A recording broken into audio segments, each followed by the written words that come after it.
Salam damai sejahtera Bapak, Ibu, serta saudara-saudari semua. Untuk mengawali renungan tentang firman Tuhan ini, mari kita bersatu di dalam doa. Tuhan Allah Bapa di sorga yang melebihi segala akal, hati, dan pikiran kami umat manusia, berfirmanlah kepada kami sebab kami bersedia untuk mendengar, dan atas pertolongan Roh Kudus mampukan kami agar boleh melaksanakan firman-Mu itu dalam hidup kami sehari-hari. Hanya dalam nama Tuhan Yesus kami mohon kepadamu. Amin. Sebagai nas renungan firman Tuhan pada hari ini diambil dari 1 Yohanes 4 ayat 12 dan 13 yang berbunyi, "Tidak ada seorang pun yang pernah melihat Allah.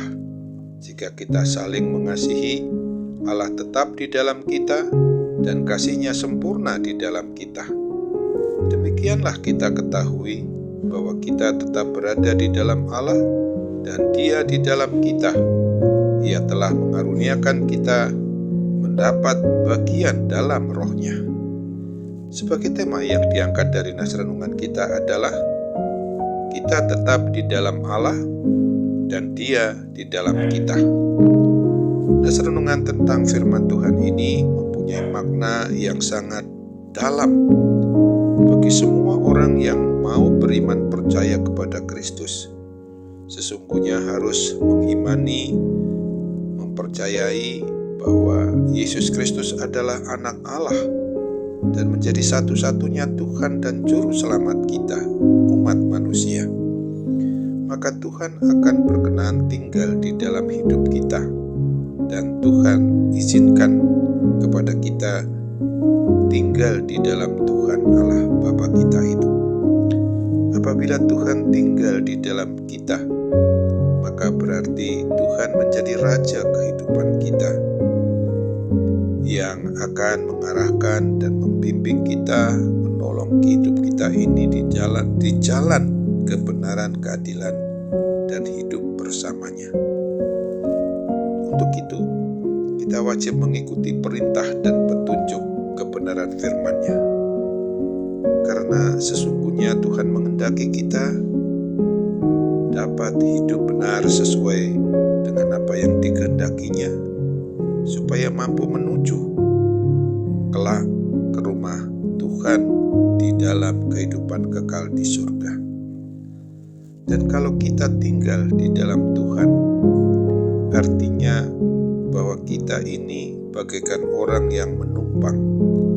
Kita akan diizinkan turut menikmati indahnya hidup dalam kasih Tuhan.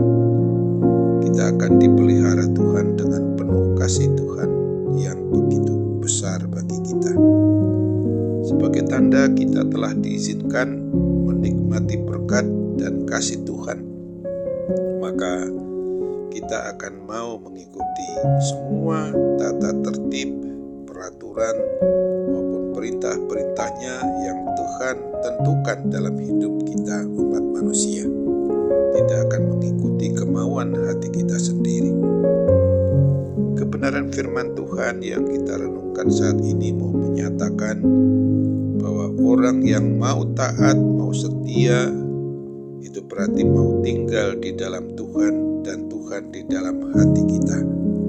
Maka Tuhan mengaruniakan Roh-Nya, Roh Kudus, yang membimbing, menolong kita untuk boleh menikmati hidup yang selalu mau taat, mau setia akan segala perintah dan petunjuk kebenaran firman-Nya.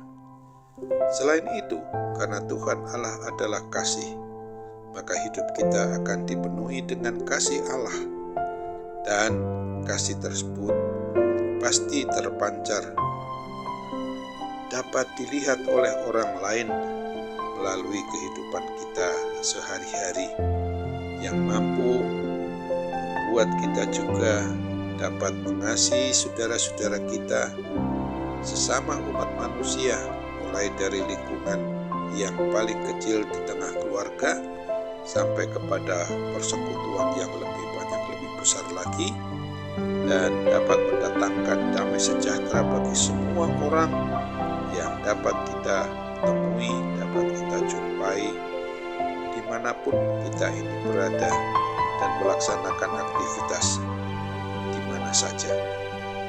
Kiranya kita sebagai orang yang sudah mengaku dan percaya kepada Kristus ini selalu menyadari bahwa hidup kita tidak bisa kita hidupi oleh diri kita sendiri, maka kita harus memohon pertolongan, memohon bimbingan dari kuat kuasa Roh Kudus, agar Dia selalu hidup di dalam hati kita yang mengatur diri kita ini, agar kita tetap setia, tetap taat di dalam Tuhan, dan Tuhan di dalam hidup kita.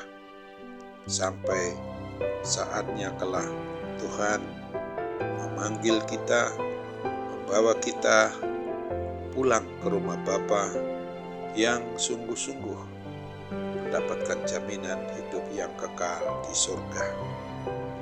Ingatlah akan apa yang dinyatakan dalam 1 Yohanes 4 ayat 20-21 ini. Jikalau seorang berkata, "Aku mengasihi Allah," dan ia membenci saudaranya, maka ia adalah pendusta. Karena barang siapa tidak mengasihi saudaranya yang dilihatnya, tidak mungkin mengasihi Allah yang tidak dilihatnya. Dan perintah ini kita terima dari Dia. Barang siapa mengasihi Allah, ia harus juga mengasihi saudaranya. Amin. Mari kita kembali bersatu dalam doa. Terima kasih Tuhan Bapa di surga untuk kebenaran firman-Mu itu yang boleh kami renungkan pada saat ini. Kiranya oleh pertolongan Roh Kudus kami dimampukan tidak hanya merenungkan, mendengar, tapi kami dimampukan juga untuk memperlakukan kebenaran firman-Mu yang hanya bisa dikerjakan oleh pertolongan Roh Kudus, bimbingan dari kuat kuasa Roh Kudus yang boleh kami senantiasa alami dalam hidup kami sehari-hari. Kami ingat untuk berdoa juga bagi semua orang maupun juga diri kami apabila dalam kondisi sakit penyakit mendera kami. Tolong kami Tuhan untuk boleh dipulihkan dan disembuhkan dari segala sesuatunya itu. Karena tidak ada kuasa sakit penyakit yang bertahan pada keadaannya. Tuhan pulihkan dan sembuhkan, hanya di dalam nama Tuhan Yesus semuanya itu boleh berlangsung dan terjadi dalam hidup kami. Amin.